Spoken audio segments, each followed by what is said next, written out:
สวัสดีครับสำบายดีเด้อ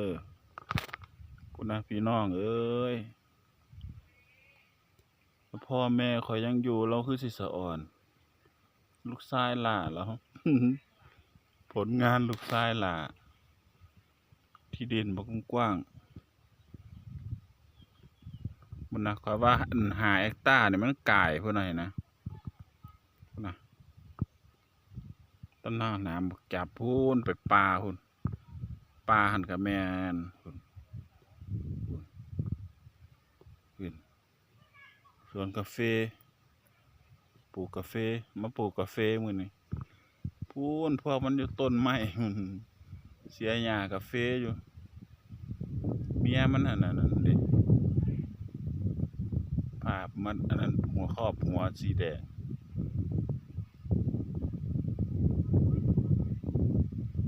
พุ่นนะขึ้นไปเทิงพุ่นอีกสุดป่าพุ่นขอบป่าอันนี้ก็ฝายน้ำพันไหลตลอดปีดอกน้ำใสๆกินก็ได้อาบก็ได้เขาใส่น้ำอันนี้เขาเห็นท่ออย่างเขามาอันตรงเอาน้ำอยู่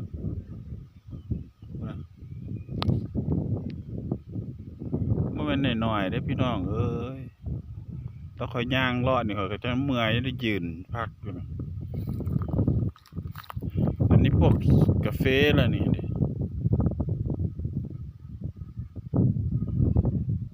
ต้นกาแฟเริ่มใหญ่อันนี้เก็บได้แล้วนี่ปีนึงนี่เก็บได้แล้วนี่แต่มันพูดละเดือน11 12พูดละนี่ได้เก็บอีกพูดละมีแต่ต้นกาแฟเลยนะปลากาแฟ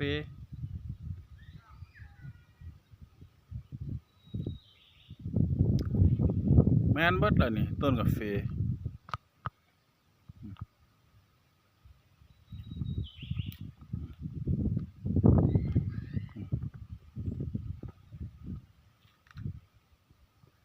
ล้อมหัวไว้อันควายมันมักมากินไม่เหยียบพูดนะห้อยทางเที่ยวกันนะ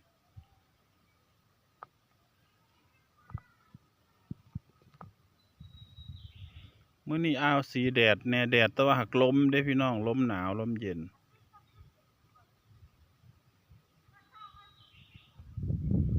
มันลมหนาวลมเย็น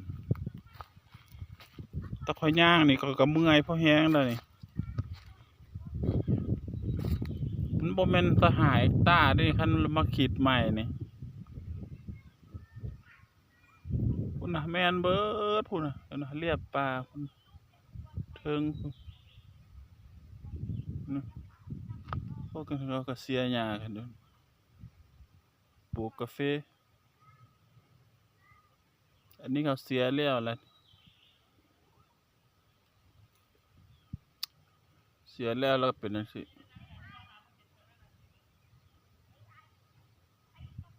พุ่นเขียวๆอยู่พุ่นเสียบ่แล้วเทื่อ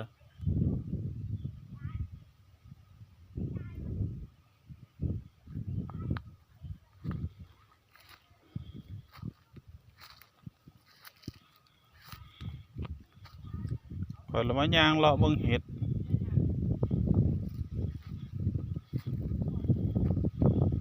ย่างเลาะเบิ่งเห็ดอะไรอย่าง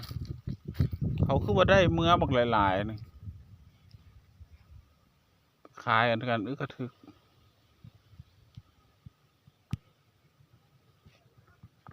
ปลากาแฟสวนกาแฟอันนี้ต้นอีหยังล่ะต้นบักกูดใบมะขีหูดบ่คือต้นบักเกี้ยงต้นบักเกี้ยงต้นส้มโอหน่วยขาวๆหน่วยเหลืองๆหั่นนะส้มโอนี่ที่มันเป็นหน่วยเหลืองๆหั่นนะที่อันข้อยก็เคยซื้อกินอยู่หน่วยหนึ่ง30,000 25,000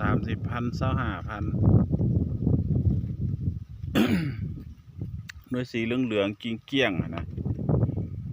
ปอกออกมาแล้วมันเนื้อสีชมพูหั่น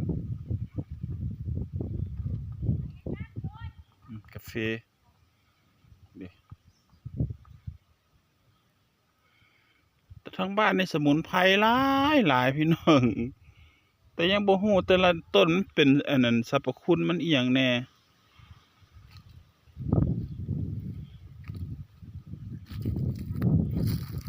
พวกต้นสมุนไพรนะหลายแท้ว่ากับอันผักกูดจังซี่นะตามลำธารน้ำหั่นนะมักหลายๆแต่เขาเจ้าบ่ฮู้จักกินบ้านนี่แต่ข่อยน่ะฮู้สมุนไพรก็บักหลายแต่เขาบ่ฮู้สรรพคุณบ่ฮู้วิธีใช้แก้โรคอิหยังแหน่หั่นน่ะแต่ข่อยก็เคยเห็นอยู่ในคลิปในหยังก็ได้เขาก็บอกอันดอกขาวๆเขียวๆน้ำมันนี่แม่นเบิดนี่นะอันสมุนไพรนะแก้อันนั้นแก้อันนี้ก็ว่ากันไป แต่ข่อยน่ะก็พอฮู้อยู่ฮู้เป็นบางอย่างบางตัวก็ย้อนเขาเว้ากันอยู่ในคลิปข้อยก็เลยศึกษาเบิ่ง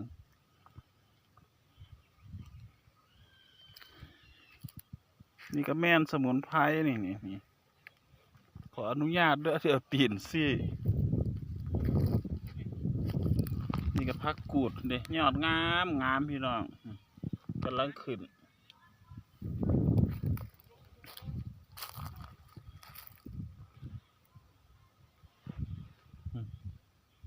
อันนั้นเนี่ยหญ้าคอหักบอกเขาเอิ้นแก้เจ็บเอ็นเส้นเก็บเอ็นดอกอันที่ว่าเป็นอันขาวๆนะอันคนดอกมันออกมาแล้วมันหักเงาะลงนะเนี่ยแก้เก็บเส้นเก็บเอ็นนี่ผู้ใดเส้นยืดเส้นยังดินี่ดิต้นอันนี้นะนี่นะเคยเห็นพี่น้องชาวลาวชาวเวียงจันทน์หลายแท้หลายว่า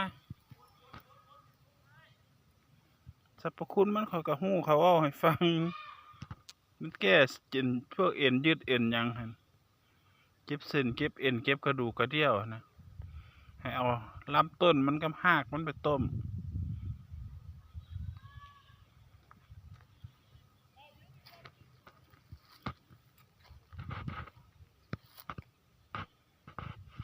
นี่นะแม่นเบิดนะ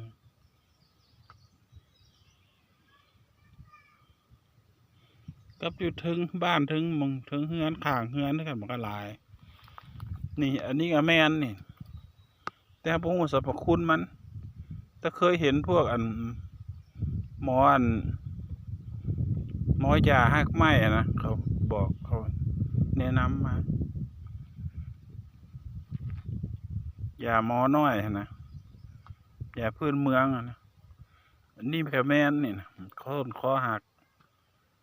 เขาเอิ้นยาเอ็นยืดพวกที่ใดอันที่ว่าเอ็นยืดเอ็นยังเอาไปกินอันนี้ก็คือกันนี่ยอดมันส้มเขากินเด็กน้อยมากกินส้มเด็กน้อยบ้านนี่เขาเอาไปกินส้มเพราะว่าอยู่พี่บ่มีต้นบักม่วงเด้ต้นบักม่วงบ่มีมันมีแต่ส้มโอหรือว่าบักเกี้ยงไง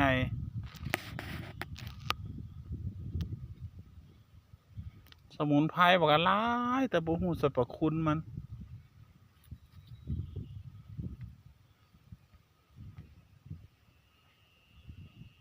นะที่ดินนะที่ดินน้องกว้างถ้ากว้างว่ะ ถงมือมันถงมือมันเลื่อมเนี่ยจักเดือนแล้วพวกนี้ถิ่มอยู่นี่ เด็แมนเบิร์ดนี่นะสมุนไพรทั้งนั้น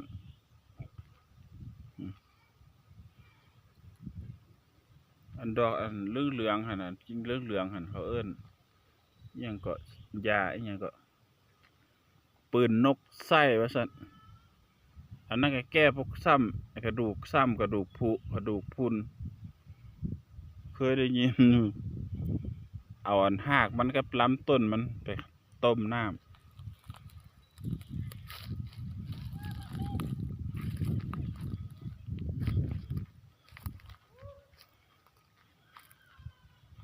แต่สมุนไพรแต่ผักกินได้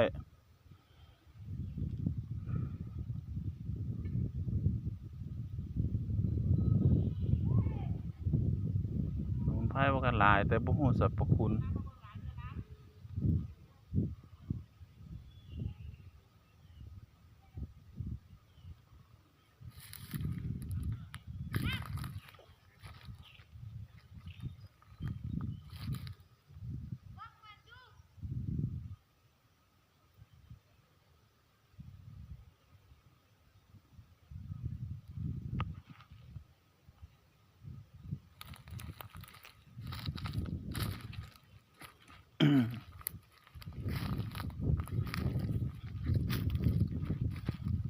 ผักกูดกับบ่หลาย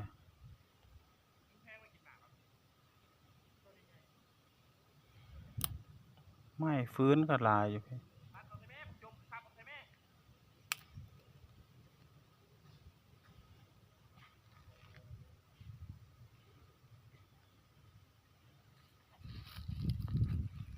เอาซ้ำนี้เด้อพี่น้องเด้อคลิปเขาเอาลง YouTube หั่นน่ะมันนั่นให้ได้แค่31 นาทีมันเกินหันบ่ได้ตะกี้ได้เดี๋ยวนี้มันบ่ค่อยให้หลาย10 วินาที10 นาทีมันก็บ่ให้จะเป็นอีหยังบุ มันให้แค่31นะ30 นาทีบ่30หรือว่า300วินาทีบ่300 วินาทีติบ่ก็เห็นอันแต่ละคลิปหั่น301นะมันให้ซ้ำนั่น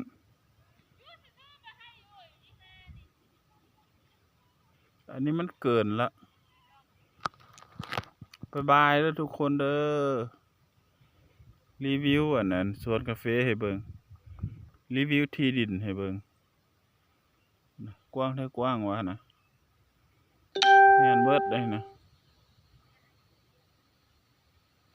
ถ้าคันตู้แลอันตู้สวนบ่ตายนี่แล้วคือสิดีใจแท้ว่าอันนี้ปลูกเฮือนปลูกหยังได้เด้อเพราะมันใกล้ทางออกไปกับทาง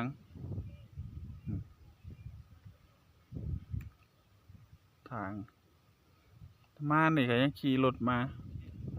ย่างบ่ไหวหรอกข่อย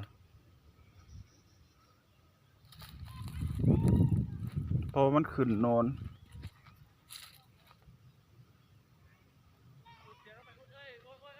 สมุนไพรว่ากันล่ะ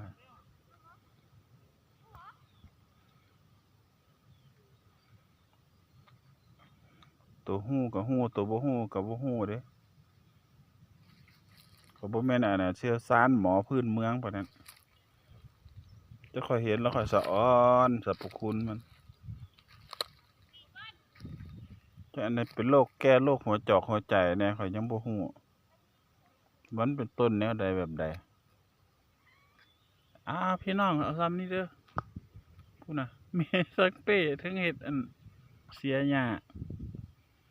ค่าแล้วก็เอายากๆเด้ลูกพุ่นน่ะ ทั้งเป้ทั้งเสียเอ้ยมันบ่อยู่